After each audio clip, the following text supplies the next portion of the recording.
Are y'all happy to be here? Yes? Well, my name is Camilla Ranger, and I know that we have some guests here. I'm the campus pastor here at this location, and so I'm just so glad that y'all are here. It's gonna be a wonderful night. We have some fun giveaways, some great things, but I wanna hear who we have in the room. So I wanna see who has been married the longest. All right, so let's start with 30 years. Raise your hand. I cannot see you now because they turned the lights on. Hold, please. 30 years, okay, in the back. 35. Keep your hands up. Okay. 36. Okay. 37. Over here. Is this the only hand? I know my in-laws are 42. Y'all can't win. I mean, you can win because it's not a giveaway, but I'm just saying. 42 up here. What about you guys? How much? 37, okay. Is that it? And then Pastors James and Lydia, 42 this last week? Yes? Okay. How about the youngest? Who has been married the least amount of time? Let's start with a year. Okay, 6 months. What? 5 months? Okay, keep your hand up if you're 5 months or less. Okay, 4 months. Okay, 3 months. Okay, 2 months. 2 months, okay, 1 month, 2 months there. Okay, what about you guys? 6 weeks? Fantastic! That's awesome. Oh my gosh, that is so excited. How many engaged couples do we have here tonight? Raise your hand. I love it. Awesome. Well, thank you guys so much for coming. We're so glad that you're here. Everybody got their raffle tickets? Are y'all ready? Okay, so we have some really cool gifts to give away tonight. So where is Jeremy Matucci? Where are you at? Boom. See this guy right here on the front row? Y'all, he donated us some gift certificates to Hungry Hunter. So thank you, sir. Thank you for making our giveaways even better. That's exciting. Okay, so has anybody ever heard of relationship cards? Yeah? So here's what I know. How many of you struggle with sometimes same old conversation? Yeah? Raise your hand. I know y'all do. Come on. So when we go out on a date, sometimes it's hard to start new conversations, right? Sometimes it's hard to figure out what we're gonna talk about. So we have this awesome, it's a 3-pack, and so it's a couples quiz, the romance-inspired trivia game to play with your sweetheart. Who knows who? The game to prove how well you really know your better half, and the perfect match. How well do you remember your love story? Okay, so we have that, and we have a $50 gift certificate to Hungry Hunter. So we're gonna draw a ticket, and we're gonna see who's first, because we all need a little help with communication, right? So y'all can go to dinner, take your cards, quiz each other, and then make up before you go home, okay? Okay, so let's see who we got. All right. 0, 1. Yes! 1, 7, 6, 0, 6. Where are you at? Come on! I love it. I'm sorry I cannot see you because the lights are so bright. I apologize. Oh, it's exciting. So tell us your name. John. John? Yeah. Awesome. Well, I hope you have fun with this. Enjoy yourself. You can keep your ticket. It's okay. All right. Can y'all say congratulations to John? I love it. So, we have a treat for y'all tonight. We have our lead pastors of New Life Church, Pastors James and Lydia, are here with us tonight. And you guys know we are all about covenant. How many of you know that sometimes it's hard to be in covenant with one another? Sometimes it's hard to adjust to each other's needs. And so that's what we're gonna be talking about. We're gonna be talking about how do you make a marriage last? And so we are so blessed to have our lead pastors with us. Y'all, they've been married 42 years. They have, they birthed my husband, so I kind of love them. I'm gonna be honest. My brother-in-law, they've got 6 grandkids. They have a wealth of wisdom and knowledge. Just this last week as they were celebrating their anniversary, I just thanked them because they have shown us as a family how to live in covenant with one another. But they've also showed our church how to live in covenant with one another. So I just want you guys to welcome to the stage Pastors James and Lydia Ranger.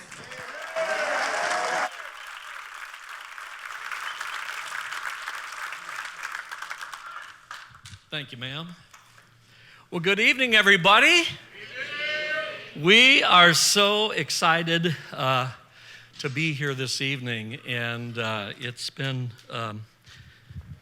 pretty crazy little last 6-7 weeks. If you don't know, I've been ill, and so we've been we've been in our house together a lot, and so when we get to the part about conflict and working through issues, we can teach it with passion. We're going to teach it with passion, aren't we? We are, baby. So here's what we're going to do tonight. We're going to have some fun. Anybody want to have some fun tonight? I mean, this thing called marriage is, it really is a lot of fun. It's a lot of joy. It's a lot of hard work, too. A lot of hard work. So we're going to get in some stuff tonight that's going to be, I think, going to challenge you and inspire you. But we are also going to have a whole lot of fun tonight. So I think we're going to break this up into 2 sessions. I was just told. I love how my staff does that. I love being creative, so that's awesome. So here's what we're going to do, Lydia. We're going to do. We have 6 keys. Yes. To making love last. Secrets to this whole thing called marriage. And so we're going to do 3. And then we'll flip it, and then we'll do 3 more at the end, okay? My mic is clipping. I don't know if you can hear that, Tony, or not, but anyways, here we go. So, Lydia, let's talk just a little bit, because some of the folks, by the way, let me just ask a question. How many of you don't attend New Life Church regularly? Can I see your hand? Anybody? Yeah, a lot of you. Awesome. Can we welcome them to New Life Church? Welcome. So we're delighted to have you. So I felt, Lydia, we need to just spend a moment getting to know them, them getting to know us a little bit. But I got to say this. Some of you, Lydia and I have known a long time. And then some of you, it's recent. So we'll tell a little bit of that story in a second. But there's a couple in the front row. Jennifer, she's the one that makes our Toby look so awesome. And so Jennifer, thank you for me. Jim and John's brother. That Toby is our dog, if you don't know. And anyway, so Jennifer, but her husband, Adrian, he hangs out with Jonathan, my son, and they do some fishing together and all that kind of stuff. But he just told me something. Him and her met each other. They go to Valley Bible. I've told him this before, but he doesn't remember stuff. He's old. See, there we go. There we go. I knew this was going to happen. But anyways, they met each other in our youth group. He's a pastor now. Over at Valley, the other church across town, Valley Where Bible. John goes. Where John goes. No, we love Valley. We love Pastor Ron. But anyways, Adrian is a pastor over there. And anyways, they met each other, he told me tonight, 23 years ago. Met each other in our youth group when he was 17. Yeah. And now they have 4 children. 5 kids. 5 kids and another one on the way. Oh, 5 and another one on the way. Yep. Oh. Woohoo! I mean, y'all got it going on now. And so. Can you tell me and Jennifer talk a lot? She does more than groom my dog. Poor baby. I make her late for every appointment. Yes, you do. You know what? So. Y'all knew I was looking for something to hit him with. My arms are too short. Oh, this girl. So Lydia, tell us a little bit about how we met. Well, we actually met at a youth camp, camp meeting. And I remember the first time I ever saw him, I walk into the Pizza Hut because we're in a little bitty hick town from Arkansas, as y'all can tell. And we walk into this Pizza Hut because it's about the only place to get anything to eat there. And this dude is set, there's a bunch of us teenagers going. And I was, 14 at that time. And you would have been about 17. And he is sitting at the head of the table like he is the cock of the walk, like he owns the joint. He has on a polyester sports suit. Some of y'all are old enough to know what those look like. Leisure suits. There we go, leisure suits. It was Remember 1980. Oh, dear Lord. And he had a 3-haired mustache right here. And he thought he owned the joint. He's like kicked back in his seat. And I'm thinking, who is this little cocky sucker that thinks... But you know what? That night he got up and he played the piano and he sang, and all of a sudden, man, this dude was good looking, man. Oh, okay, that's who he is. But I was 14 and God had not been good to me yet. I was just a little twig about this big around. No, I saw you. Yeah. I heard you. No, that was when we was in Heber Springs. That's another time. So then he didn't even notice me that night. He didn't even know I was on the planet. I didn't. And so then I go to this outdoor amphitheater, and I see him, and he's on the stage, and I get up to sing that night. That's the first time he'd ever heard me sing, and he's like backstage, so he's like, who in the world is this girl singing? I thought she was going to weigh like 300 pounds or so, because I called up to my voice. No. This voice was so big, and I looked out from behind the partition, and I went like this. And there's this little 14-year-old girl, and she is like this. And I went, wow, how is that voice coming out of her? Yeah. And anyways, but then I saw her sister. Yeah, who just got married. And I didn't know that. Yeah. And my sister, God had been very good to her. Yeah. Very good, yeah. Very, very good. And she was 5.5 years older, so she had more time. Yeah. But then he actually came to our church for a revival. He was a traveling evangelist. And so he came to our church for revival. And the summer of right before I turned 15 was very good to me. Yes. And I had kind of developed by then. Yes, Yeah. You did. And all of a sudden he's like, oh, whoa, how did I not ever notice her before? I'm going to tell you, if you've not been here before, you haven't heard Lydia. Lydia tells everything. So tonight, I'm telling you beforehand, if you get a little bit like weird about, this is going to get rated R before it's over. I'm serious. I mean, I will turn red before the night's over. I can tell you. But in all honesty, y'all have to know my daddy. My daddy is a mess, okay? And I was daddy's baby. I was the baby of the family, and I was daddy's baby. Everywhere daddy went, I was his shadow. That's why I know how to work tools. That's why I know how to change oil in the car, because I followed my daddy everywhere. And so he went, James, after he'd come to the revival, he goes deer hunting with my parents, and he was engaged to this girl. And he was telling Mama, man, she drives me crazy. She wants me to write her letters all the time when I'm gone, wants me to call her. And man, she just won't quit bugging me. And Mom's like, and you're engaged to this girl? And he's like, yeah. And Mama said, dude, you ain't in love. You're in love with love. And he goes, well, if I break up with this girl, I'm gonna camp out at your door. My daddy looks at him and pats his gun. And he said, you better not be camping out at my door.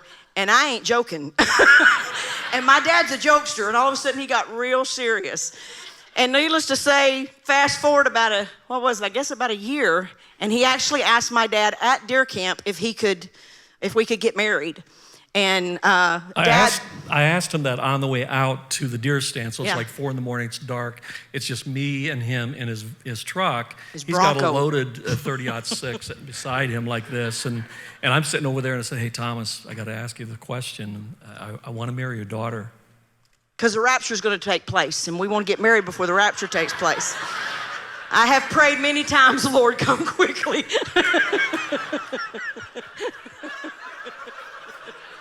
Wow. So I asked Thomas that, and literally it went like this. Nothing. And I'm going, except for he reached down and just patted his 30-06. And with the guy, it's Deliverance. It's the movie Deliverance. He's going to kill me, bury me out here in Arkansas swampland. No, anyways. And then finally, when I got out to go to my deer stand, he said, here's the deal, James. I will let you know by the end of this week. I'll give you my answer. The whole week goes by. We tear down camp. It's the last day. You and your mom were there getting ready to get in your car. Thomas got in his truck, Big Red. Only Southerners name their trucks. Big Red. And so he gets in his Big Red, and he hadn't told me anything. So I jumped in front of the truck as he's driving away. And I said, "Oh!" "What?" He rolled down the window about that much. I said, "Thomas, you told me you're going to give me an answer by the time, the end of the week was up." And he just rolled up the window and drove off.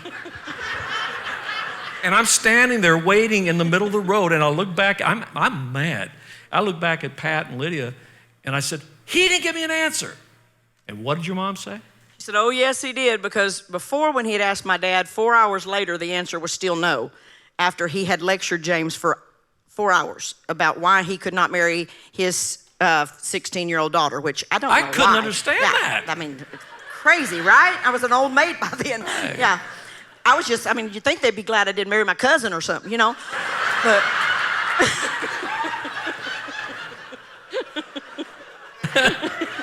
True story. True story. But marrying a Yankee was worse.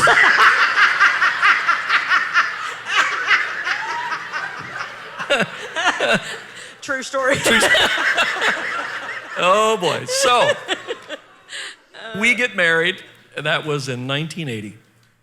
And I was 16 and he was 19. I was 19, and yes, I should have been in jail. And yeah. That's all I'm going to say about that. yeah. So I should have been in jail. But in fact, Deerwood still have a Lydia, very. Can we just move on? Yeah. Let's move on. There was a tower with Lydia. red blinking lights. To this day, when I go hunt with my daddy, I go back just about every year and go hunt with my daddy. And every year when I go back to go hunt with my daddy, Daddy will say, "Does those lights bring back good memories?" I'm like, forever we're like, "We didn't know you knew."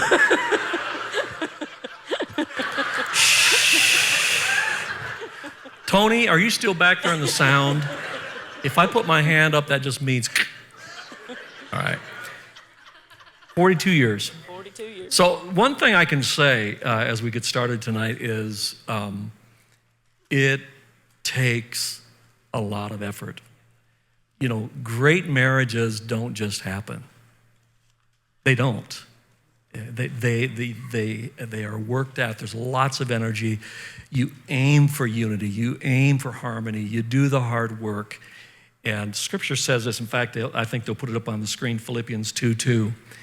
It says this: "Make me very happy by having the same thoughts, sharing the same love, and having one mind and one purpose." At the end of the day, that is God's vision for every marriage. It goes, in fact, we'll talk a lot about Adam and Eve and the original marriage. But when God put Adam and Eve together, he had a vision. The vision was oneness. For the two will become one flesh. Opposite is night and day, trust me. But God says, I want two opposites to make one whole. That you're going to be one in spirit, one in attitude. And that is a lifetime journey, is it, Lydia? Yeah. The next scripture says this, we're kind of just teeing it up. Ephesians 4:3 says, "You are joined together with peace through the Spirit. So make every effort." Everybody say this with me. Make every effort. Say it with me again. Make every effort to continue together in this way. So let's dive in, Lydia. So we're going to give you three. I'm sorry? No. Oh, okay. No. You good? Okay. Wow. So we're going to give you 3 keys right now, and then we'll take a little break. How long is that break going to be? 10 minutes? Just a break. That break that we need sometimes. Okay. So let's dive into it, Lydia. The first key is communication. Communication. And again, this is a lifetime pursuit. It's one you got to work on every day of your life sometimes. And so let me just start by asking this question: How many of you tended to marry, or you're dating you're opposite. They're like really different from you. Can I see your hand? Okay, a lot of you. How many? Double hands? Yeah. Man, they're like doing it at a Los Angeles Rams game right now, you know? How many of you married somebody or you're dating somebody that tends to be a lot like you? You get a lot in common, more like that. Yeah. Keep your hands up. I want to just get a feel for the room right there. If they're dating, it don't count. Why is that? Because you'll find out you're a whole lot different than you think. They're on their True best story. behavior right now. That is true. That is true. Yeah, when we were dating, it was like, yeah, man, we got it all in common. yes, We baby. both love music, the arts, we love nature, and yeah. So Proverbs 13:17 says, an unreliable messenger stumbles into trouble, but a reliable messenger brings healing. One of the reasons why it's difficult for us to communicate sometimes is, I know this is going to shock you, but men and women a lot of times tend to communicate differently. We're different. Duh, right? We tend to communicate differently. We tend to have differences. And for example, let me just kind of dive into this thing right here, Lydia. It's like when I married Lydia, I truly thought I married this person that thought like I thought. She had my values, she had my dreams. She hadn't found her voice yet. Yeah. You know, she was 16 and she went from dad to husband.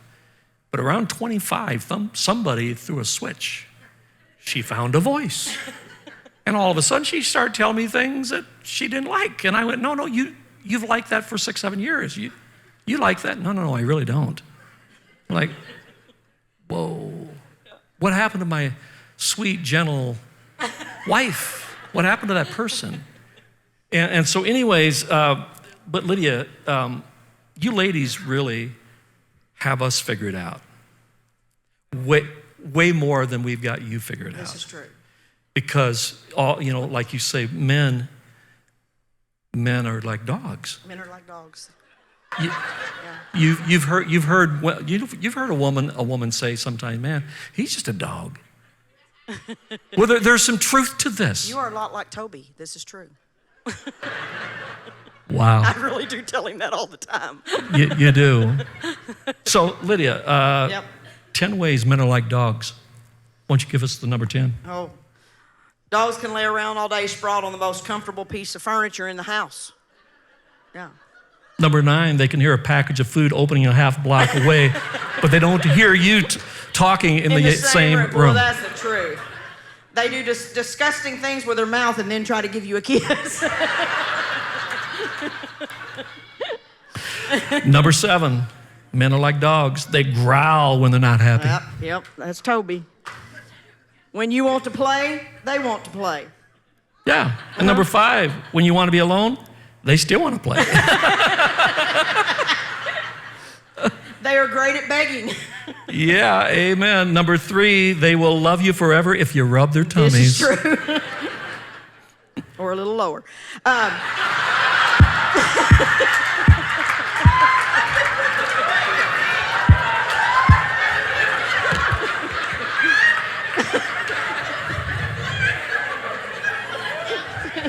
Moving right on. Sorry, filter didn't kick in. You are not sorry. You are not sorry. Are we recording this? That really was not planned. They leave their toys everywhere. Number 1, they can look dumb and lovable all at the same time. Guys are not hard to figure out. That's the truth. Now, you ladies, this is the truth. You're a mystery. I've been married to her for 42 years, and I can tell you, about the time I really think I got her figured out, she changes. It's kind of like the way she does her hair. You know, it's like over the years, she's been every color in the book. So it's like I'm sleeping with another woman every other week because I've got this new hairdo and hair color. And you're going to complain? Yeah, good, honey. All right. So what are the top 10 things that men know about women? Top 10 things. Oh, that's easy. Okay, what's that? Number 10? Uh-huh. Nothing. Number 9? Nothing. Number 8? Nothing. Number 7? Nada. So you can see that this sets us up for, from the beginning of marriage, to have some trouble in communication. Yeah. Because typically it goes something like this: whatever I'm thinking, just think of the opposite, and that's what she's thinking. It's really kind of simple when you think about it. Now, I want to ask a question, because in our relationship, it's the opposite. But most of the time, when you're trying to communicate, the woman is normally the pursuer. In other words, she wants to communicate, she's pursuing the communication. Talk to me, babe. How many of you are the pursuers in the relationship as far as like trying to communicate? Can you raise your hand? Okay. We're going to talk, baby. Wow. All right. So there are some of the flip-flops out there like me and him. And when we first got married, I mean, he would pursue and pursue and pursue. And it was, I mean, the more he pursued, the more I shut down and the quieter I got. And when we went to counseling, finally about 20 years of our marriage, and 20 years was a really rough year for us. The kids had moved away and empty nest. And anyway, it's a long story, but 20 years was really tough. And it was to the point to where we were both pretty much done, but we had always said divorce is not an option. Murder was, because we did say till death do us part. But it was really rough, and so I went back to Colorado to a counseling center, and he let me go the first week by myself because I was messed up, and I was the one that needed the most help. So he only needed a week, I needed 2, and so he come back for the second week, and so we're doing this whole counseling thing together, and so James is like, I try to communicate with her, and then she'll say, okay, give me a break, and I give her a break, and then she never comes back to the subject, and Pete's trying to talk to him, and he goes, okay, wait a minute, James, you're a deer hunter. So let me give you this analogy. If you got to sit there and you got to wait by the tree and wait for that deer to come down to the brook and to drink water and give him a chance to come back. And Pete says, and James says, but I do that. And so Pete looks at me and he goes, is that true? Does he do that? And I said, yeah. And he said, well, then why don't you ever come back and wait? I said, because I know the minute I come back, he's going to shoot me. And Pete went, well, maybe that was the wrong analogy. And then me and James went, nope, that was the perfect analogy. Because when we're trying to communicate, we weren't looking for common ground. We were just looking, to prove our point, and right. Yeah. And we had to learn, and we still are learning our differences. Yeah. And one of the ways we did that in the early days was through the 4 temperaments, and found out Lydia's a sanguine. Yep. I am a choleric melancholy, which means I want the last 5% of a conversation most of the time, and she's got like the other 95% all the time. Yeah. And there's lots of words, and I'm trying to listen. I'm really trying to listen. But what I learned is that my wife is validated when I allow her to talk it out. And I really have to discipline myself, because I'm like, my eyes start glazing over after a while. And it's like, because he goes instantly to fix it. Is there anybody else who their spouse goes instantly to fix conversation? Like, I'm not asking you to fix this. I'm asking you to just listen to me. And so we really had to learn when I just need him, because I process by talking it out. And so I'll say, okay, this is not a fix-it conversation. This is a feel-it conversation. I don't need you to fix me. And especially with him being a pastor, he's going to give you 3 steps to where you can be fixed if you just do these 3 steps. Oh, my gosh. Do y'all know how many times I have heard the same 3 steps? And, can y'all see that it causes difficulties in our relationship?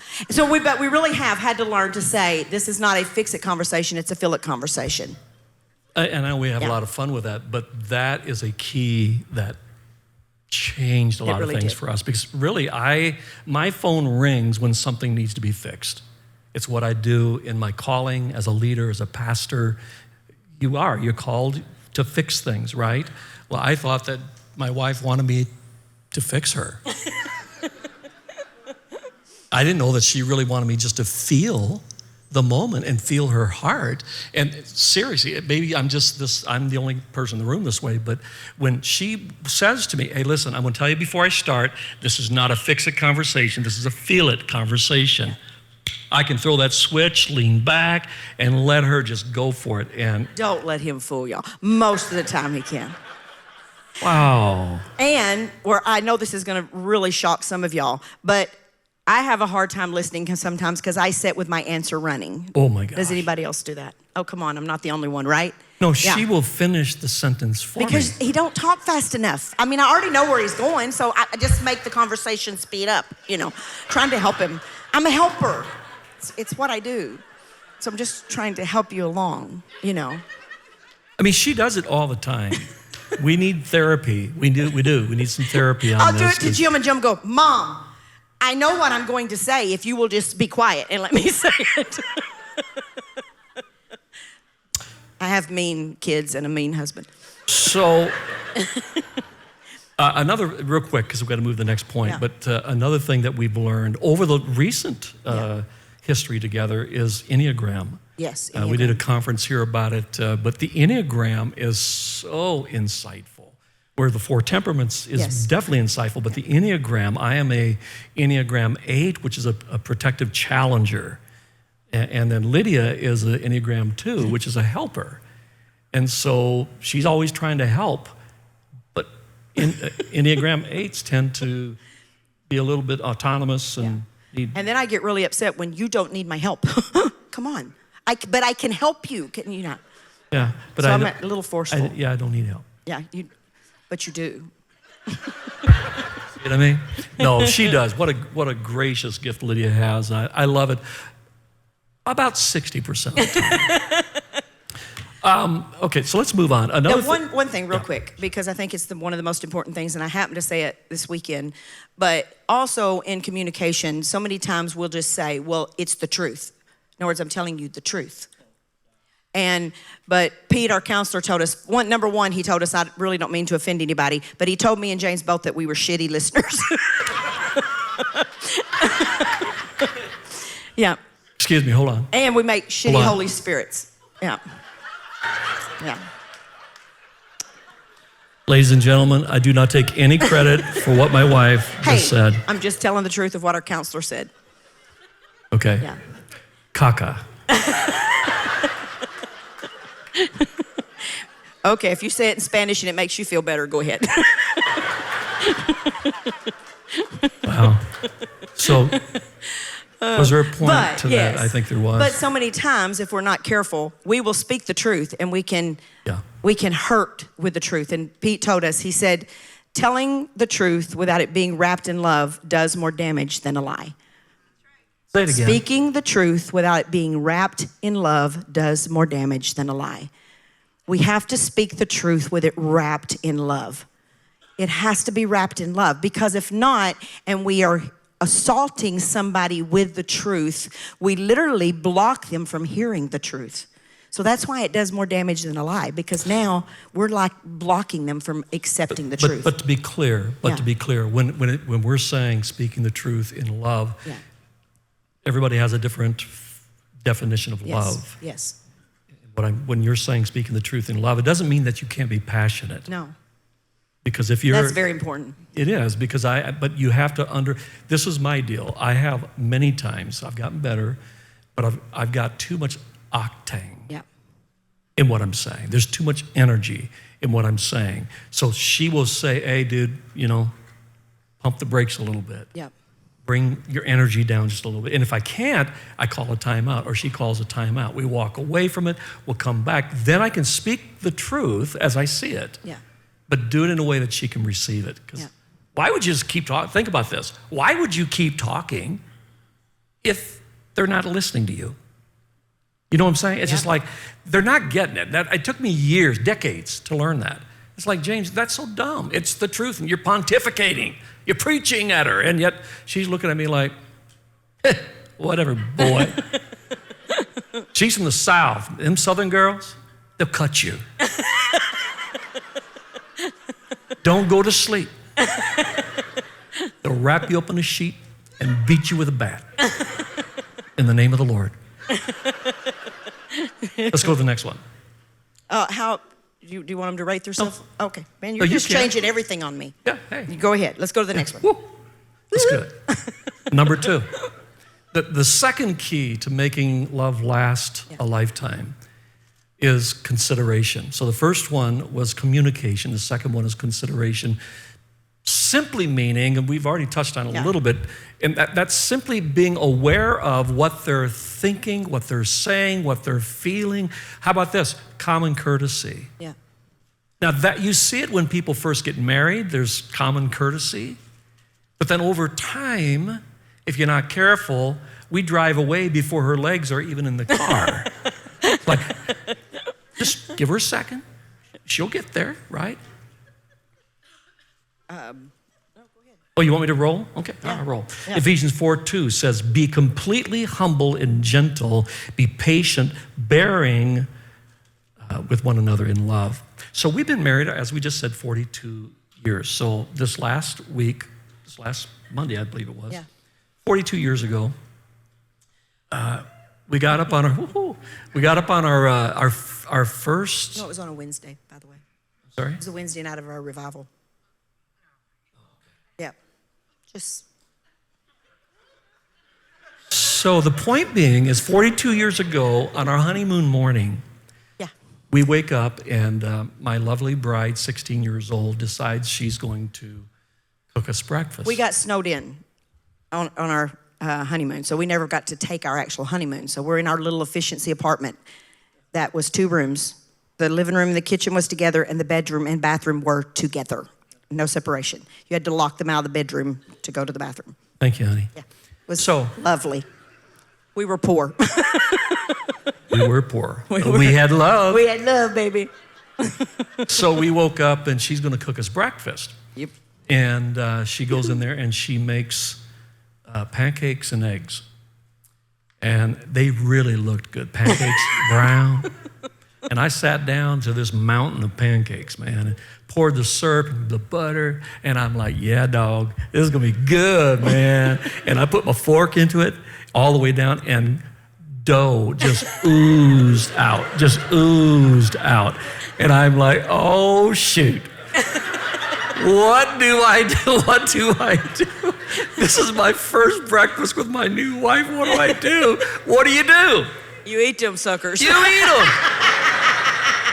I ate all 6 doughy pancakes. I did. I just have one question. Yeah. Would you do it now?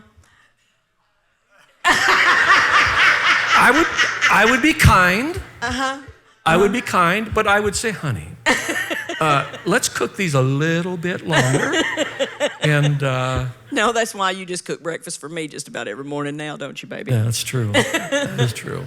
But my point is this: that's where I was going. Is that now, as time goes on, you get into year number 2, number 5, number 10, number 20, number 30, and if you're not careful, and this is where marriages shipwreck, is when you stop showing honor. That consideration. You know what honor means? Literally, in the biblical language, the Greek language, honor literally means, wow. Yeah. When you honor your parents, when you honor your spouse, when you honor Jesus, it's wow. Yeah. So when I look at my wife and she is an amazing human being, and wow, this lady, she's something else, man. She's my queen. She's my queen. Been telling her that lately. You're just my queen, girl. And she ain't called me king yet, but it's all right. It's all right. It's all right. I've been trying to drop those hints. You're missing the I should have hints. known you was going somewhere with that sucker. Yeah. But over time, if you're not careful, you have to really be disciplined to, wait, that was so inconsiderate. The way I said that, I'm not considerate of your feelings, of your thoughts, or all of that. So that's, Yeah. And I think that's one of the most powerful things, too, that we learned in counseling is sometimes it's not what you say, but how you say it.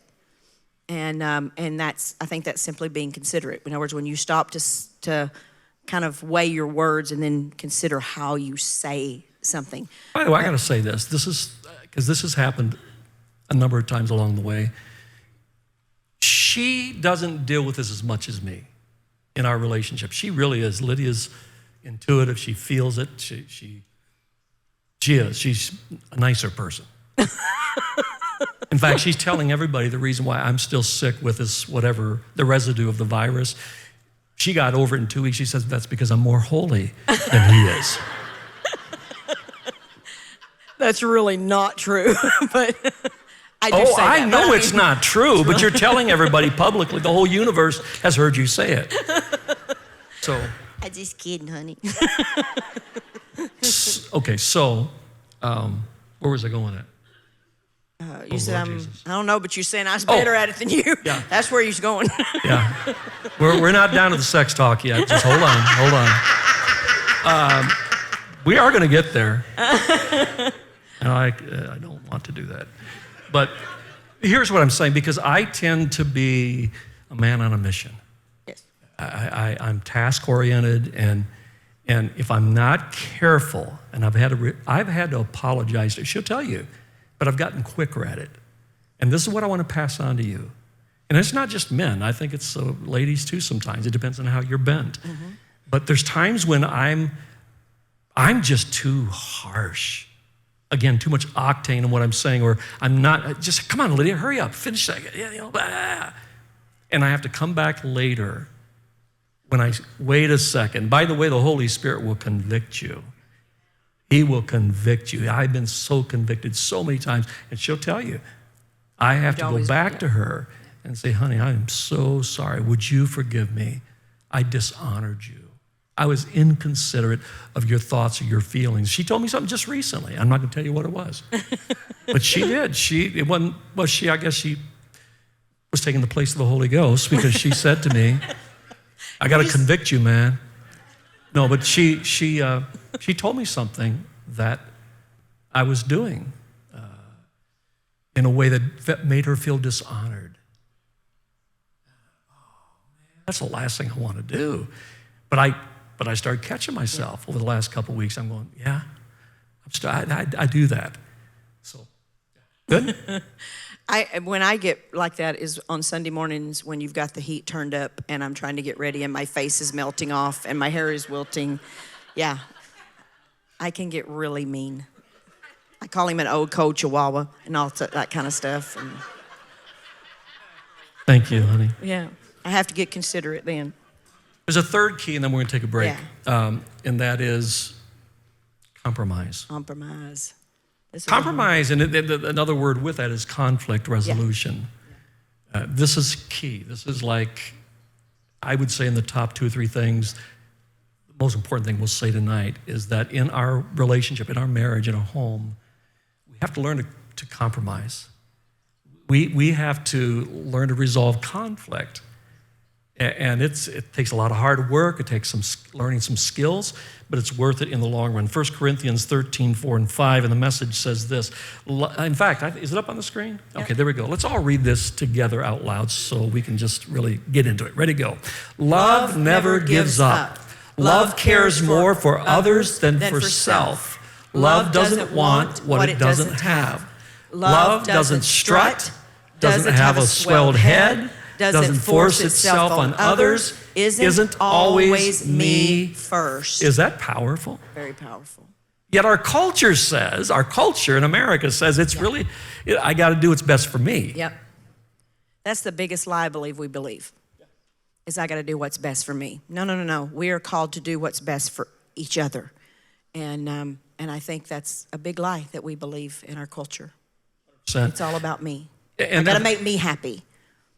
Yeah, and again, I think that's something we've got to intentionally get rid of, that way of thinking in our head. Yeah. It's not, I got to do what's best for me. I got to do what God says is best for us. Yes. And compromise is tough. It is tough. I don't like to compromise.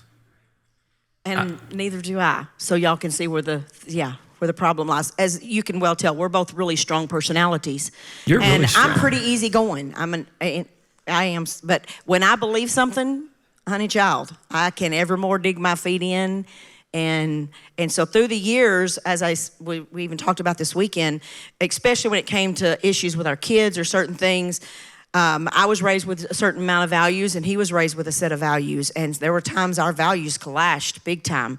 But I mean, this is the way my daddy done it, and that's the right way. So you should know how to do it that way. And seriously, we had to literally go to counseling because there was issues we could not come to a compromise on.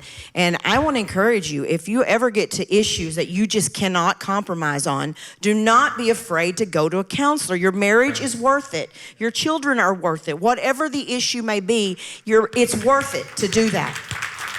Amen. Don't throw in the towel because of it. We've invested tens of thousands of dollars at the counselor's office to get her fixed.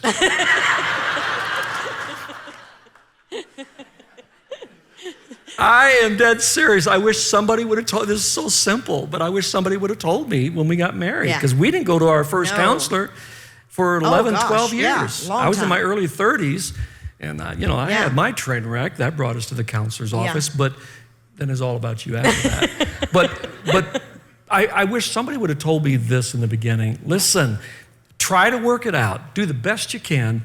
But when you reach the impasse, it's okay. We all get there. Yes, we do. Get yourself down to a Christian counselor's office or to a pastor or elder's office or in a life group where you can pour it out and process it and talk to somebody who can help you, because you can work through it. Yeah. The problem, I'm just being straight here, man. People are too quick to throw the marriage aside because we just can't resolve this conflict. Yeah. Well, then, and I ask them, well, how many times you been to the counselor? Well, we hadn't been. Well, you're going to get a divorce? What? That makes zero sense. You got to pay the dues. You got to listen. 42 years. We're best friends. Yeah. That's the truth. Yeah. That's not a line. No. My staff and my family knows that. We're best friends. He really. is my favorite person. Even though he's been sick, he's still my favorite person. Thank you. I adore this lady. Yeah. But it's because she really cooks good now.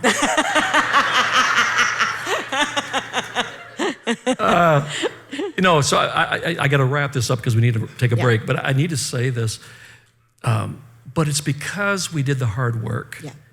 And when we hit the rough patches, you just don't quit. I'm telling you, you can put "Thus saith the Lord" in the front of this, because some of you are there tonight. I feel it. I know it. Yeah. My spirit. Yeah.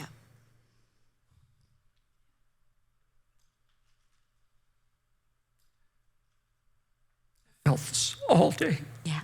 I did too, baby. All day. There's some of you that are on the brink. There are a few of you, this is like your last ditch effort. And I feel of the Holy Spirit to tell you this. Don't you do it. No. Don't you quit. Don't you give into the lies of the devil. That is from hell to destroy your relationship, because you can't, listen, if we can work through it, I promise you, you can work through it. You get to the counselor, you fast, you pray, you do what you got to do, but you don't throw in the towel, because then it gets good. Yes, it does. It really, really, really gets good. Yes, it does. You actually start liking each other. I have to, I love her, but I don't have to like her. There were times he did not, I promise you. I promise you too. But I love this woman, but I also like who she is. But it's because we did the hard work. Yeah. And we're going to get to that in just a little bit. I just want to say this really quick. I've had so many people tell me, we tried a counselor and it didn't work. We didn't like them. Well, do you try a restaurant, and if you don't like it, do you not ever go to a restaurant again? No, you try another restaurant, right? Until you find one that you like. You need to have a counselor that you can communicate with. Yes, we had one that did not help us at all. In fact, I'm a hider, so it just made it easier for me to hide, because that was his suggestion to me. If you do things that James don't like, just don't do them in front of him. That's Honest a great to God, counselor. I'm not even lying, and I'm a hider anyway, and especially when it comes to money, because he's going to get mad because I overspent, so I'll just hide it. Yeah. Dumb girl, like he's not gonna find out. Oh, honey, that's been in my closet for months. No. Anyway, but what I'm saying is find a counselor that will help you. Don't quit on that, and don't let the enemy use that as an excuse. Get somebody that will help you and work it out. So, Rick, we might as well just dump it out right now. We'll shorten up the next session, but we got to say this. So whether it's a counselor, it's a pastor you come and talk to, a life group, or like you and I, you start reading books together. Yeah. We read a book called, this is like 20 years ago, but Men Are From Mars, Women Are From Actually, we Pluto. We didn't read the book. We listened to it in our car on a cassette. That tells you how long ago. And we got in the biggest fight ever because of man. that book. I mean, we just were in the car yelling at each other. We're going off to Tahoe for this fun little getaway. Oh, y'all just and don't I even pulled know. off to the side of the road. I am done. She's yelling. I'm yelling. We're crying. And I'm walking back to Bakersfield. Yeah. So I guess Y'all do not know how bad I used to hate road trips. I was sick to my stomach getting in the car with him because I knew he was going to ask what the meaning of life is, and I don't have a clue. So, and then he's going to say, well, that's a dumb answer. You think more than that. No, I really don't think more than that. But now I'm going to invent something because I'm going to try to give you something to please you because I'm a helper, Oh, my gosh. Thank God he doesn't do that anymore. Oh, thank God. Yeah. No, I've learned. The meaning of life is have fun, right? Yeah, if we go away just to be with each other, gosh, we have so much fun. I just file that away. We'll get to that when we get home, and then we'll talk about it. Yeah. But not get away. So, in conclusion, we'll wrap this up, and then we'll pitch it over to who. Yeah. So, learning the skills of conflict resolution. That's all I want to say. It's very important. Watch this. It's as simple as this. Attack the problem, not the person. Yeah. If I'm attacking her, you said yeah. And name calling. You're attacking the person, not the problem. Literally, I had to visualize there's a chair here. I love you, but we got to talk about this. Yeah. This is the issue. Watch this. This is the issue. Here's how it makes me feel. Yeah. You catch that? Yeah. This is the issue. This is how it makes me feel. So I'm not attacking her. You make me feel. I'm talking about the issue. It's how it makes me feel. So I attack the problem, not the person. And I'm saying, here's the issue, how it makes me feel. And I don't stockpile. Yeah. Remember back in 1994. Oh, man. And y'all are talking to me who's ADD. I don't remember yesterday, okay?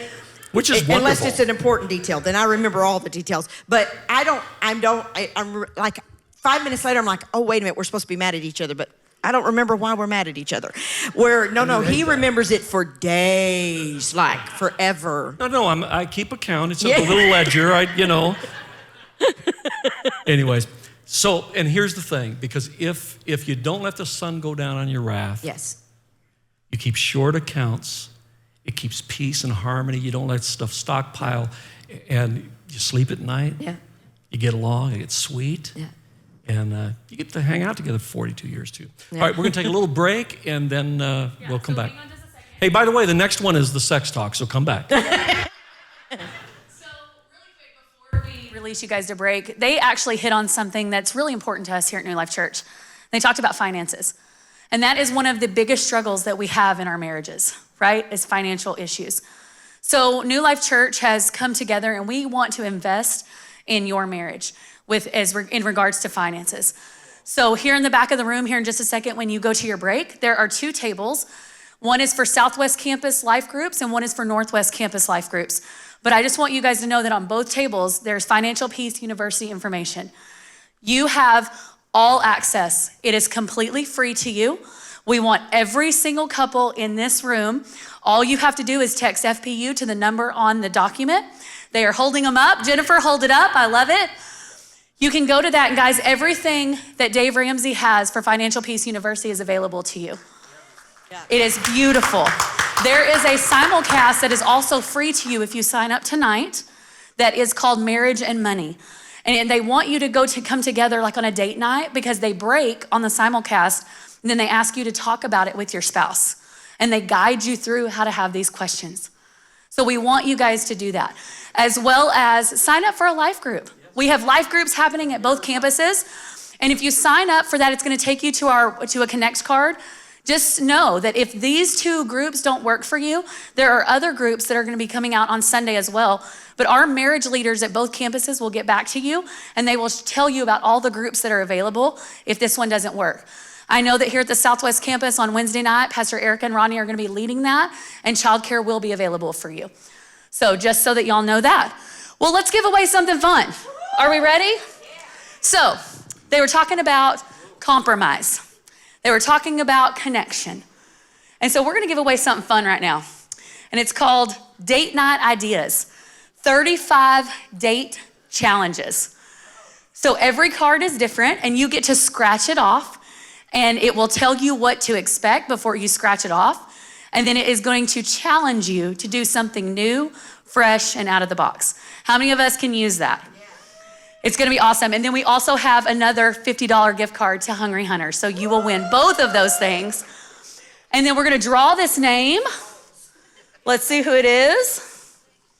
Not name, number, sorry. Okay. 017 625 625. Somebody? Well, yeah? Awesome. David, do you mind to hand this to them as they're coming down? All right, well, as they're coming down to receive their gift, we're gonna take just a few minute break. We're gonna take a 10-minute break. We'll have music to cue you to come back in. Go get some more dessert, a drink, you run to the restroom real quick and come back. And like they said, we have a great second half of this talk, but we also got a really awesome giveaway for y'all, and y'all don't wanna miss it. So come on back.